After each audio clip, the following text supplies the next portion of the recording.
SpongeBob SquarePants Mysteries Find a Missing Star.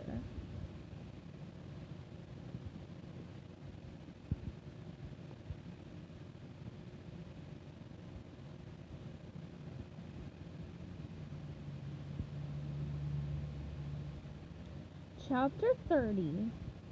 So Squidzy and I were back on the investigation.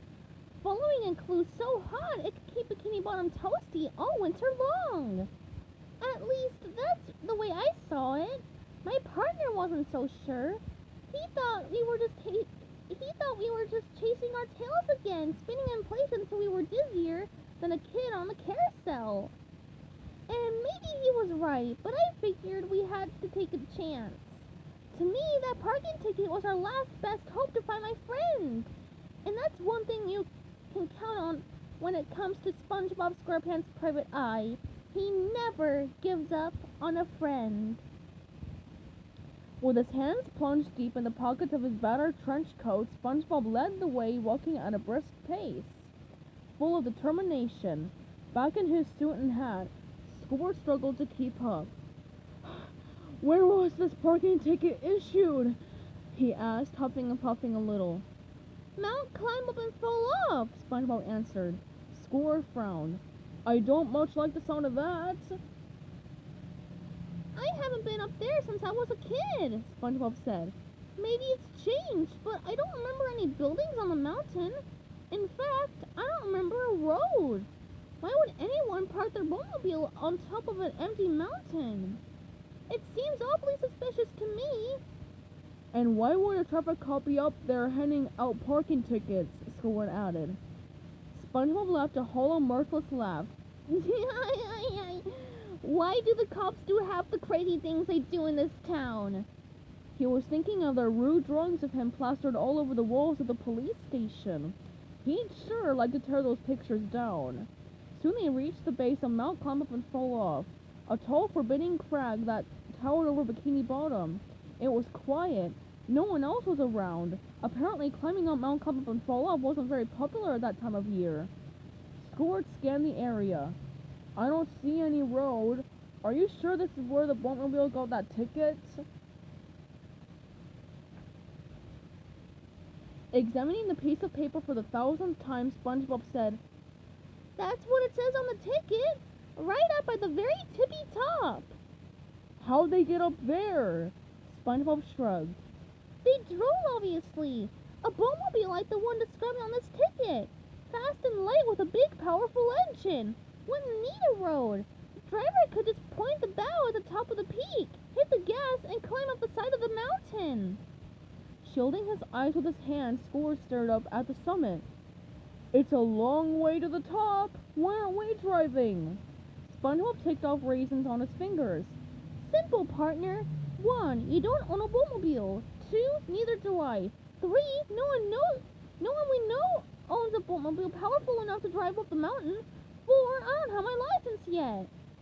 Squidward put his fists on his hips. "So how do we get up there?" "We walk. Come on, let's go." It was a steep climb. By the time they neared the top, SpongeBob and Squidward were both breathing hard, leaning into the angle of the slope. "Almost there," SpongeBob gasped. "Why do they call it Mount Climb Up and Fall Off?" Squidward wheezed. Taking the last couple of steps before reaching the pinnacle, SpongeBob explained, "Because the top is really slippery. If you're not careful, you'll..." Wah! SpongeBob slipped and fell, plummeting down the side of the mountain and tumbling all the way back down to the bottom. "You'll... what?" Squidward asked, gasping for breath. Not realizing what had happened to SpongeBob, he took another step, slipped, and followed his partner down the slope, screaming all the way. "Ah!" They landed in a heap by the sign that read, "Mount Climb Up and Fall Off. Climb and fall off at your own risk."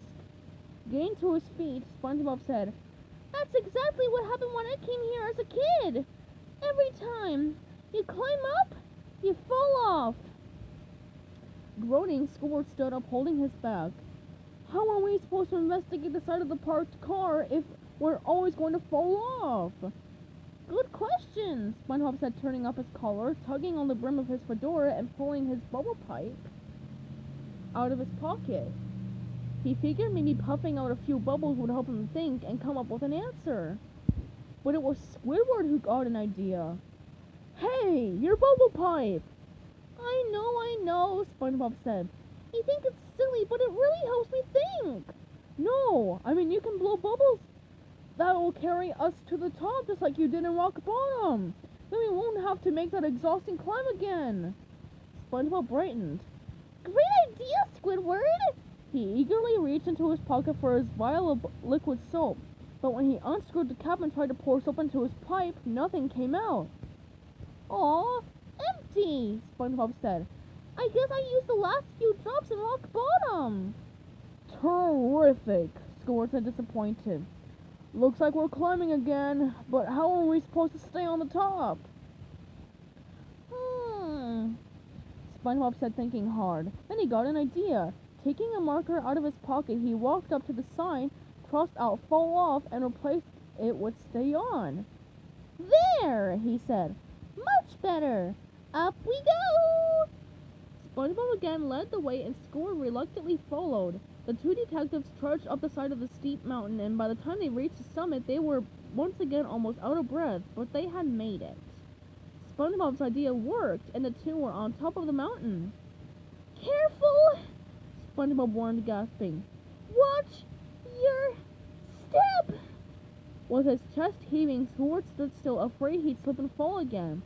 SpongeBob stood still too, scanning the area for clues. And he spotted something.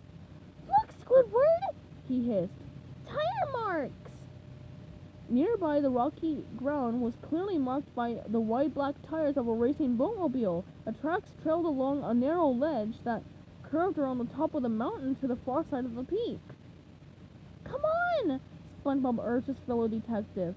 Let's follow them and see where they end up. I don't know, SpongeBob, Squidward said nervously, afraid to move.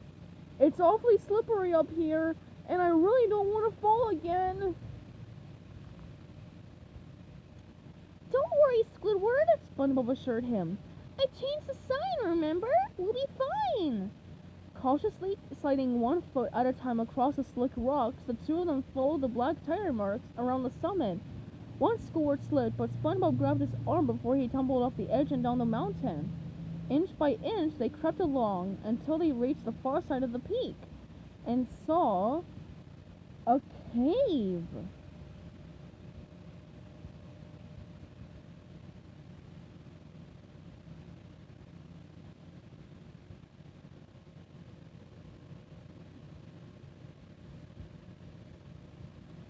Stay tuned for chapter 31 coming up soon.